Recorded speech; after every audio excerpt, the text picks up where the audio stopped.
Hey guys, today is June the 9th of 2016, and I want to go over the Gann grid technique. This is going to be part 2. I'm going to be using the pound dollar as an example, 20-year weekly chart. Please pause the video and read the video disclaimer. This is just going to be an educational video only, so let's get right into it. I'm going to see if I can try to do this in 10 minutes. I'm not going to teach you how to do the Gann grid. You can look at my video on YouTube on part 1, how I use it and how I make it, create it, and you could do this on any chart, any time frame. Pretty much what you're doing is using the impulse of the first wave of any important swing pivot high or swing pivot low, or all-time high, all-time low. So this is the all-time high of the pound dollar, or 2007 weekly chart. It was on the week of the 5th of November, and this is what they call the first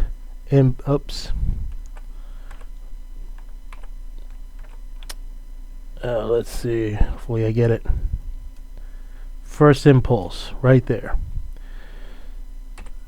You're going to use that, and that will be your grid, and you're going to use that throughout the whole chart from an all-time high. So let's close this, since you guys already know the impulse, and pretty much you're charting it from the first impulse and see how prices react once it gets close to the Gann angles using the first impulse. So I already did this. I already created a chart for this, and I'm going to show you all the drawings here, and you can see we get close to it again. Let's spread it out a little more. Same thing from the video part 1. You take the 25%, put the first angle, the 50, the 75, and the square, which is your 1 by 1. Same thing going up, 25, 50, 75, and that's your, if you want to go, prices are going up, then you go that way.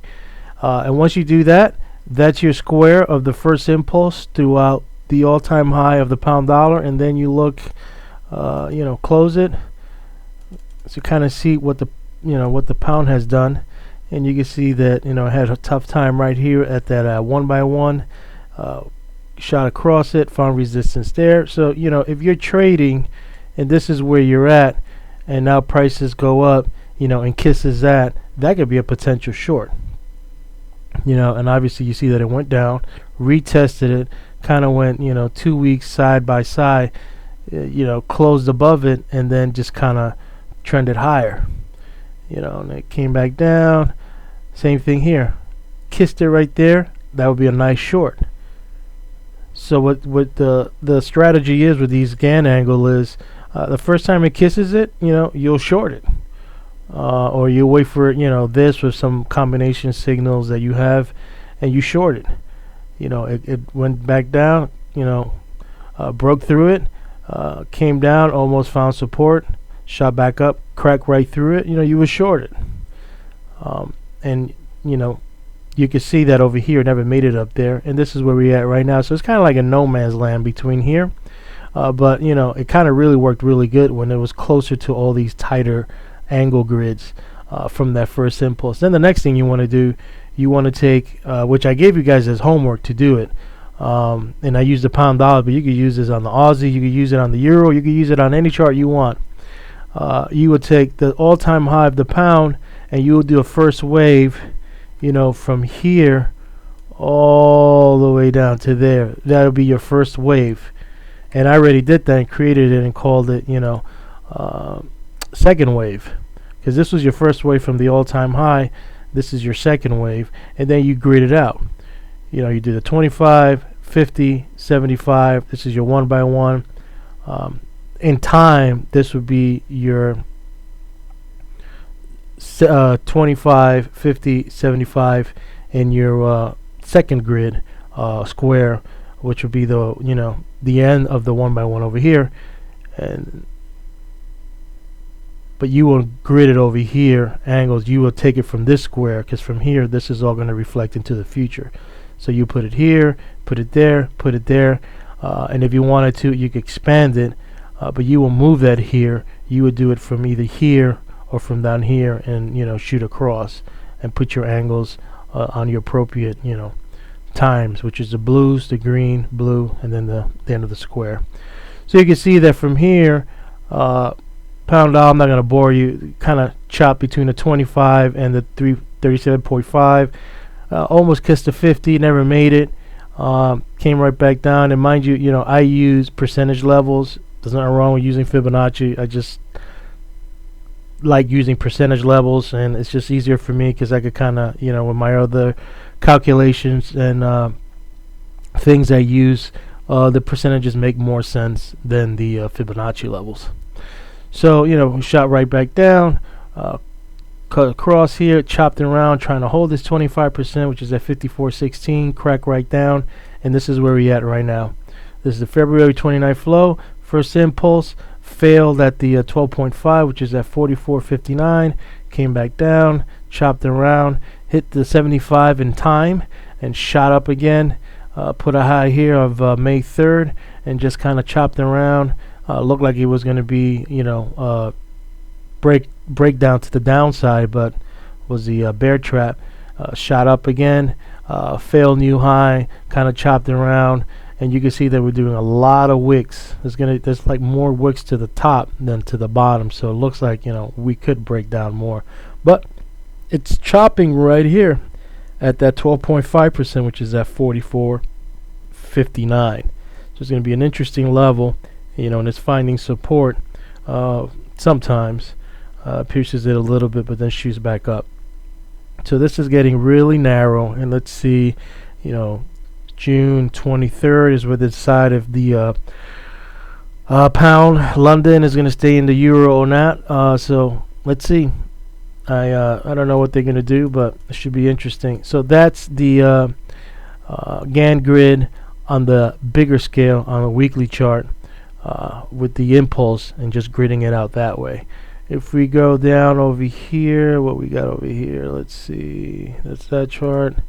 Over here, if this is the video I did of part 1, you can see that we shot up here. First impulse right here, right there. And this is the grid for that, and you can see that we couldn't stay above this 1 by 1. We're chopping around here, found support at 25, and now we're below that first grid impulse, which is at 45.13. This is where we at right now. So we might probably chop around here, going back and forth within this range until we find out what the pound is going to do. And that one you guys know, because this is part of my part 1 video. We're going to go now to the one I did of the second impulse, which is May 3rd right here. So instead of going over here, we shot over here because this is now the higher high. And right now, it's a little weak. Compared to all this, it's a little more on the weaker side. And we're between the 25 and the 37.5. So let's see, this is going to be kind of like the range where it's going to be at. So this is kind of like just telling me, where price is at within impulses, which is this one right here and this one. And this chart, it will be this one, where prices are within time and angle prices right here. If we go to the chart that we just before, you can see that it did this, and a lot of time has passed. You got was it March, April, and May, and we're in June, and you can see that it did all this stuff and failed this square, and it's kind of like sideways to the square below this 1 by 1. If you go over here, you can see that this is the first impulse, and it's right here, and it's already below this 1 by 3 right here. And if it chops around, let's say hypothetically it goes here, chops here, chops here, like that, this is just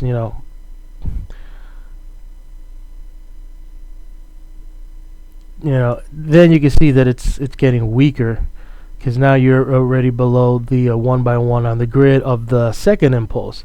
But if it does this, if it goes here, and June 23rd, we decide, you know, that whatever, let's say the pound is going to stay in there and it shoots up and it goes higher, then, you know, it's definitely strong. It's holding this, went above this, and, you know, if it, I mean, it'd be impossible it's going to go up above this angle, but if it could definitely get above this one, that's some good speed. That's some good projection right there. Prices are strong. And but you know, this is just all hypothetically right now. We don't know what they're going to do. So this is just kind of gives you an idea where price is within impulses wave. And this is a poor man's grid. You know, this won't change. As long as you save it, you can move it. It's locked. You're locked in impulses. And you're looking at it through time within impulses. That's why, you know, they call it, well, I mean, I call it the poor man's grid. You got to worry about scaling it. You know, you don't got to worry that, you know, it's the chart is not scaling right. You know, so it's not going to measure right. You know, because I know that could happen if you're trying to like do it the way Gann did it. But if you want to do it, you know, the poor man's way, you don't want to deal with scaling the chart, whatever. Just go with the first, you know, impulse and start from there and take it. And it's valuable, and you know, you'll see it. Do back testing on it. Take some highs and lows, and do this Gann grid. I know it's tedious. You know, some guys have software that could do it automatically. I like doing it manually. Then again, I have no choice. I'm using Thinkorswim. They're not great with geometry and stuff like that, but I kind of feel like I'm in groove with the markets. You know, like I'm kind of like Gann, doing it on paper, because I got to do this all, you know, one by one, like the way I showed you in part one, until I all get it. And I kind of like see what the prices are doing, where it's at, you know, and I kind of think it's fun. And I kind of feel like I'm one with the market. So hope this helped. I'm already 12 minutes in. This is going to be part 2. Next series I'm going to do is going to be the Gann fans I'm going to use. I know a lot of people, you know, use fans. I'm going to show you a way that I found it very interesting, and you may be using it or may not. I know a lot of folks I know that use fans, you know, do stuff like this, and, you know, put it on these kind of angles like that, and kind of see where, you know, the prices are doing. You know, they take swing lows and swing highs and put it like that, and kind of see, and it works out. It's fine. You know, once you got that one here, you can see where price is at, you know, finding support on this 1 by 1 45, and it's just kind of dancing here. And mind you, my fans on my software, and yours may also say Fibonacci fans. That's fine, because they call it Fibonacci fans because they put, you know, Fibonacci numbers. But I'm sure, you know, if you got some good software, you could change these. You could put whatever you want or leave it at Fibonacci. I went ahead and changed all these to like the percentages that I use: 12.5, 0.125, 0.25, 375, 50. You know, just because I want to keep everything consistent within the percentages levels going up, going across, and going in an angle. And I'm going to teach you a fascinating way how I could use fans, and you can see how remarkable it is. I mean, price levels hitting these levels like to a T. This is good. This is all good. Don't get me wrong. This is good. Look at that. Finding support there. Piercing it through, you know, putting some pain if you're a bear, trying to short it here. But this is good right here, you know. And if you were here, you know, and this is starting to develop, yeah, this is good right here. This right here failed it. Taking this out low, you know, right here is good. That will be my next video. So I'm going to sign out, and I hope you enjoyed this video, and make some pips.